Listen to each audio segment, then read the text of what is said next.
My mom kicked me out 9 years ago to please my stepdad, saying she did not want a reminder of my real father in her house. I rebuilt my life without her.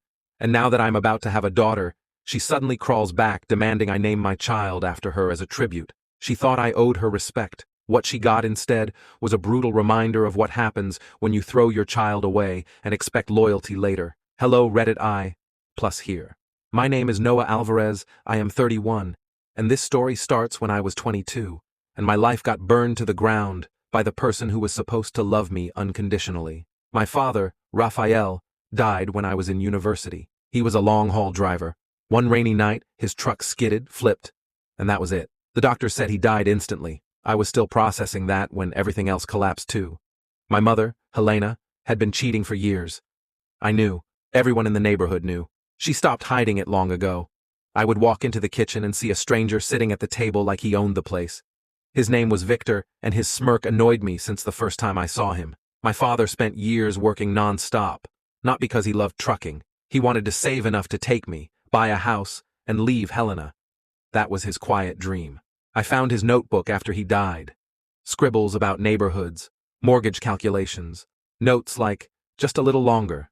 For Noah, that notebook destroyed me emotionally. He stayed longer in a marriage he hated because of me. He endured humiliation to secure my future. And then he died before he could escape. After the funeral, Helena wasted no time. Victor moved in officially. He immediately tried to act friendly. Fake compliments, fake jokes, fake I care about you, smiles. I played along at first. Survival mode. I was still in school and had nowhere else to go. But Victor could not pretend long. He started complaining behind closed doors, except their doors were never really closed. They argued loudly. I heard everything. He did not want to raise someone else's son. He did not want a grown man in the house reminding Helena of her past. Translation. He wanted me gone. And Helena, instead of defending me, she folded like paper. The day everything snapped. I worked part-time while studying and saved every extra dollar in a small box in my room. I planned to use it to move out after graduation. One afternoon, the box was empty. Helena admitted she gave the money to Victor because he needed it more. I saw red. I confronted her. Told her she had no right. Told her that money was the only safety I had. She looked me in the eyes and said words that tattooed themselves on my brain. You are nothing but a reminder of a mistake. You look like your father and I am tired of being reminded of him every time I see you. Get out of my house. I thought she was bluffing. The next morning my clothes were outside in trash bags. Victor stood in the doorway with folded arms. She made her choice. You do not live here anymore. It started raining. I looked ridiculous standing next to garbage bags full of my life. That was the day I stopped having a mother. The one person who did not abandon me. I called everyone I could. Only one person answered. My grandmother, Rosa, my dad's mother. She was old, tired, stubborn, and honest. At first, she did not sugarcoat it. I am not young. I am not rich. But you will not sleep in the street. That woman became my anchor. She pushed me to finish school. She reminded me to eat. She told me stories about my father as a boy, and every story hurt and healed at the same time. Years passed. I graduated. I built a career. I married a woman I loved deeply. Now we are expecting a daughter, our first child. Rosa cried when I told her. She was so happy. That is where everything explodes again. Guess who suddenly wants to be family? Again. A day after telling Rosa, my phone rang. Helena. I ignored it at first.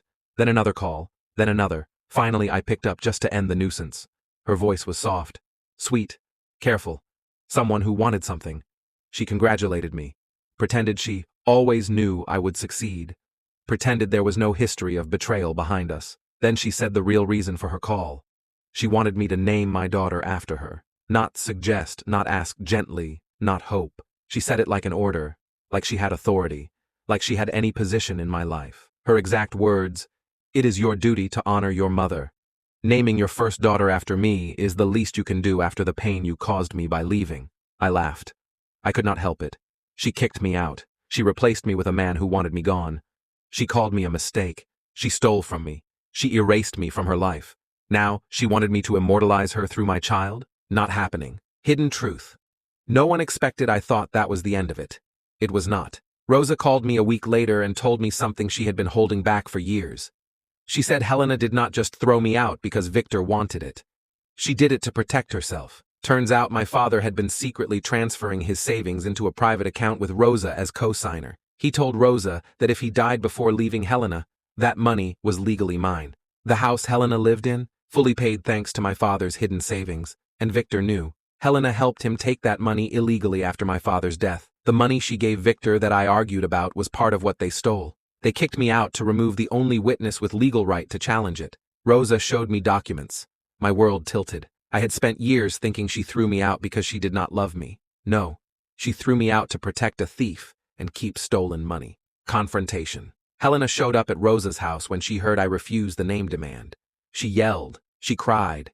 She played victim. She said I owed her. She said I abandoned her. She said she was just emotionally confused back then. Rosa, shaky but fierce, walked out with a folder of proof and placed it on the table. Bank statements, witness statements, signatures, dates. Helena went pale. Victor had recently left her, by the way. Took most of the money and disappeared. So for the first time in her life, she had no shield. I told her everything I held inside my chest for 9 years. How I slept on couches. How I almost dropped out. How I went hungry. How I grieved a father while being betrayed by a mother. She tried to apologize, but every apology began with "but" or "you have to understand." So I said the words she once said to me, "I do not understand why you are still here." She started crying like the world was ending, but I felt nothing. The reveal and the power flip here is the part that shocked her. Rosa and I already took legal action quietly. Turns out there is no statute of limitation in our country for certain financial frauds involving estates. The house Helena lived in? Frozen. Under investigation. Bank accounts? Flagged. She may lose everything. She may face charges. The same house she valued more than me is slipping away. She stared at me like I had stabbed her. For the first time in my life, I saw fear in her eyes. Not regret, not sorrow, fear. Because the useless reminder of my father was the person with the legal right to destroy the fantasy life she built on stolen money. The ending, she begged, not as a mother, as someone losing comfort. She asked me again to name my daughter after her. I smiled and said, "My daughter will be named after the person who saved me. The person who loved me when you did not. Her name will carry dignity, not guilt. We are naming our daughter Rosa, the strongest woman I know, the grandmother who became my real mother." Helena walked out, shaking. That was the last time I saw her. Justice is happening slowly and beautifully. Rosa will finally get recognition. My daughter will grow up surrounded by real love. I broke the cycle of cruelty. And Helena? She has to live with the memory of the day she chose a man over her child and lost everything. Sometimes the universe waits. Then it delivers. Perfectly.